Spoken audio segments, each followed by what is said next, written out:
Josué, chapitre 20. Le Seigneur s'adressa à Josué en ces termes. « Tu parleras ainsi aux fils d'Israël. Donnez-vous les villes de refuge dont je vous avais parlé par l'intermédiaire de Moïse. Là pourra s'enfuir le meurtrier qui aura tué une personne par mégarde, par méprise. Elles seront pour vous un refuge contre le vengeur du sang. Le meurtrier s'enfuira vers une de ces villes.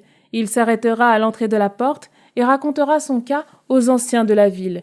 Ils l'accepteront dans la ville et lui désigneront un endroit où il habitera, parmi eux.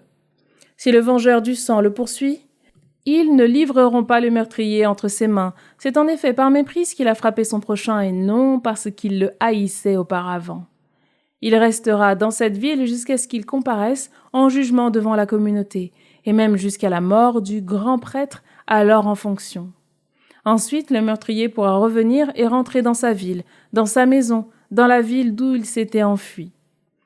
On consacra donc Kédesh en Galilée, dans la montagne de Nephtali, Sichem dans la montagne d'Éphraïm et Kiriath Arba, c'est-à-dire Hébron, dans la montagne de Juda.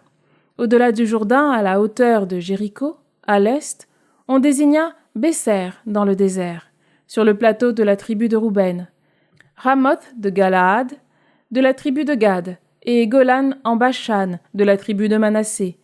Telles furent les villes désignées pour que puisse s'y enfuir tout homme qui a tué par mégarde, qu'il s'agisse de n'importe lequel des fils d'Israël ou d'un étranger séjournant au milieu d'eux. Ainsi, il ne mourra pas de la main du vengeur du sang avant d'avoir comparu devant la communauté.